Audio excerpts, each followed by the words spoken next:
Geros rungtynės. Kaip savaitės rungtynės tikrai geras, manau, žiūrovams tikrai patiko.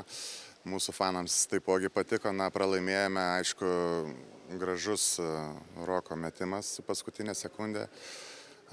Nepykstu, Rokas pas mus yra žaidęs mano komandai, tai šį kartą atleisim, tegul pasidžiaugia, na, o mes ruošimės, žiūrim rezultatus, kas į tą 5. vietą iššoko ir kas mums atiteks atkrintamosiose.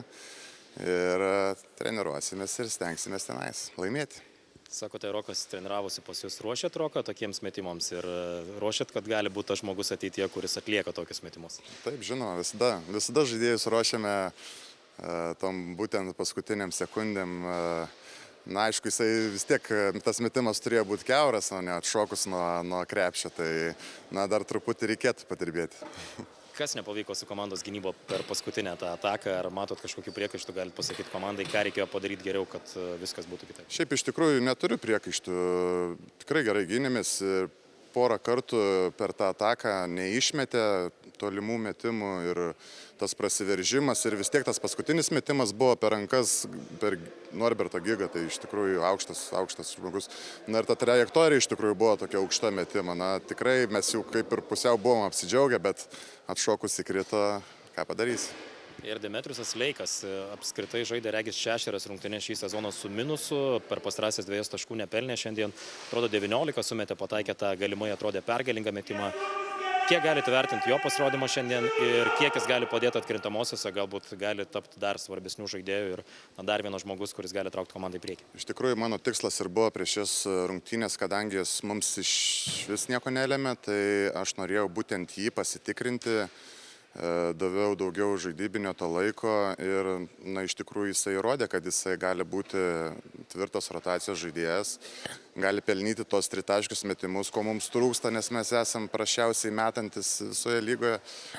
Tai iš tikrųjų geras testas jam buvo ir aš manau tikrai aš jo pasitikėsiu ir įmesiu žaidimą atkrintamosiose. Julius Jucikas šiandien žaidė 6 minutės, starto 5, po to neberungtyniavo, ar netiko prie varžovų, ar galbūt traumą gavo prieš atkrintamąsias? Truputį turi problemų ir nusprendėm, kad nebeleisime jo ir geriau pataupysime atkrintamosiose. Tai ką dabar svarbiausia yra pagerinti iki atkrintamųjų varžybų, kokie turi būti pagrindiniai akcentai treniruotėse? Tritaškius metimus, aišku, turim pagerinti, nes labai varžovai spaudžiasi baudos aikštelę. Ir mūsų tritaškininkai yra laisvi, jie turi tik tai susimesti, kada dvigubinami yra mūsų aukštaūgiai, tai tas dalykas, ir aišku, gynybą truputį dar reikėtų pagerinti, ne truputį, galbūt nemažai, nes esam prasčiausiai ginantis komanda visoje lygoje, tai manau, gynybos būtent akcentas ir bus. Šiandien irgi truputį pastreniravom įvairias taktikas gynybos, buvo gera treniruotė. Tai stengsimės ir gynyboje truputį geriau sujudėti. Kaip ir sako, dabar lauksit, stebėsit, su kuo reikia žaisti atkrintamosiose, kas tą 5. vietą užims, kažkokį prioritetą turit, su kuo geriau būtų žaisti, kur didesnė galimybė būtų patekti kitą etapą? Iš tikrųjų neturime, nes yra Vilnius, Vilkaviškis, Kėdainiai.